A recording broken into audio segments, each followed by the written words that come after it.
45 साल पुराने मंदिर में तोड़फोड़, अनुसूचित जाति के लोगों का गंदा खेल, राम मंदिर बनने पर भी लहराए थे काले झंडे।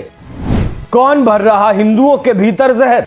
एक तरफ उत्तर प्रदेश में हिंदू समुदाय के लोग प्राचीन मंदिरों की खोज कर रहे हैं, उन्हें कब्जा मुक्त करवा रहे हैं। प्रशासन भी मंदिरों पर हो रहे अवैध कब्जे को लेकर सख्त कार्रवाई करता दिखाई दे रहा है। वहीं दूसरी तरफ इसी उत्तर प्रदेश की एक और तस्वीर है जहां हिंदू समुदाय के लोग ही मंदिरों में तोड़फोड़ कर रहे हैं, मूर्तियों को खंडित कर रहे हैं, उन्हें बाहर निकालकर फेंक रहे हैं। दरअसल मामला यूपी के मथुरा के नोहजिल क्षेत्र का है, जहां अनुसूचित जाति के कुछ लोगों ने मंदिरों में रखी मूर्तियां खंडित कर दी। इस मामले में पुलिस ने 5 लोगों के खिलाफ मामला दर्ज किया है। हालांकि मुकदमा दर्ज करने से पहले प्रशासन की तरफ से मंदिर में मरम्मत करने का काम करवाया गया, मूर्तियों को दोबारा से स्थापित करवाने का काम भी करवाया गया। हालांकि इस पूरे मामले को लेकर गांव में तनाव की स्थिति बनी हुई है, जिससे निपटने के लिए गांव में पुलिस फोर्स भी तैनात कर दी गई है। इस पूरे विवाद में गांव वालों का ऐसा कहना है कि जिस वक्त घटना को अंजाम दिया गया उस वक्त साउंड स्पीकर बजा दिया गया, मतलब लाउड स्पीकर को बहुत तेज आवाज में बजा दिया गया,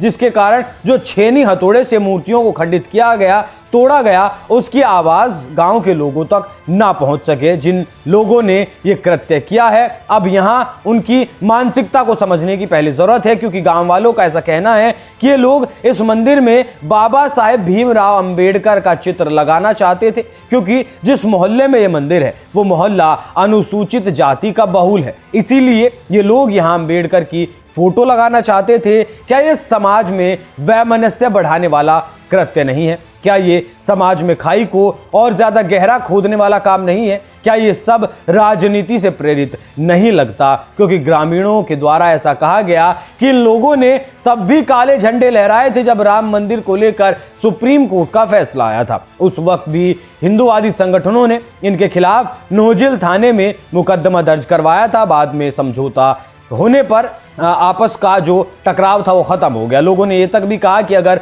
उस वक्त समझौता नहीं हुआ होता तो ये लोग आज इतनी बड़ी घटना को अंजाम नहीं देते, मूर्तियों को खंडित करने की हिमाकत नहीं करते। और सबसे बड़ी बात तो ये है कि कोई भी इन 5 लोगों में से अनपढ़ नहीं है, ये सब पढ़े लिखे लोग हैं। 4 आरोपी पवन, राजू, कृष्णा और रोहित इसी साल यूपी पुलिस की परीक्षा भी पास कर चुके हैं। बाबा साहेब इस देश की धरोहर है। बाबा साहेब हर वर्ग हर धर्म के सम्मान करने वाले भी हैं, सब इनका सम्मान भी करते हैं। लेकिन क्या मंदिर से भगवान को हटाकर बाबा साहेब को स्थापित करने की अनुमति खुद बाबा साहेब भी देते? विचार करने वाली बात है। हालांकि बाबा साहेब के मंदिर अनुसूचित समाज के द्वारा बनाए जाते हैं, यहां भी बनाया जा सकता था, लेकिन दूसरी जगह पर बनाया जा सकता था। लेकिन जिस मंदिर में भगवान सालों से विराजमान है, उनकी मूर्तियों को तोड़कर बाबा साहेब का चित्र लगाना कितना जायज है, इसका जवाब मैं आप पर छोड़ता हूं। वैसे इस मामले में 5 लोगों के खिलाफ मुकदमा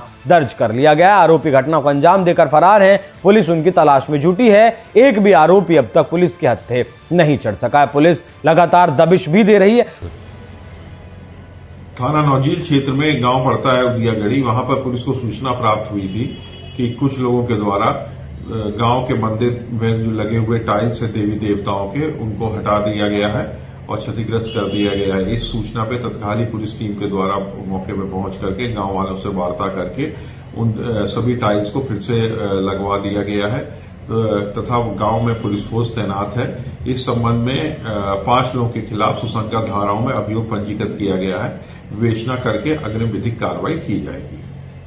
हालांकि आक्रोशित ग्रामीणों ने युवकों के परिजनों से माफी मंगवाने की भी बात कही। ये ठीक वैसा ही है जैसा 2019 में जब राम मंदिर का फैसला आया और इन लोगों ने काले झंडे लहराए थे, तब भी सुलहनामा हुआ था माफी मांगने के बाद। अब भी गांव वालों ने सोचा कि अगर माफी मांग लेंगे तो भी ठीक है, लेकिन इस पर उनके परिजन नहीं माने। उन्होंने कहा कि उनके जो लोग हैं, जो जिन 5 लोगों ने कुकृत्य किया है, वो माफी नहीं मांगेंगे। इससे जाहिर होता है कि ये ना तो कोई अचानक किया गया कृत्य था, पूरी प्लानिंग से किया गया काम है, और ना ही किसी अनजाने या फिर अपरिपक्वता में किया गया ये कृत्य है। तो प्रशासन इस पर जो कार्रवाई करेगा वो तो करेगा ही, क्योंकि उत्तर प्रदेश में जो शासन फिलहाल है वहां आरोपियों को बख्शा नहीं जाता है, वो चाहे आम आदमी हो या फिर कोई सांसद या मंत्री क्यों ना हो। लेकिन समाज को इस दिशा में काम करने की जरूरत है कि ये खाई और ज्यादा गहरी ना हो। समाज में जाति भेद को अब खत्म करने की जरूरत है और गौर करने की जरूरत है इस प्रदेश के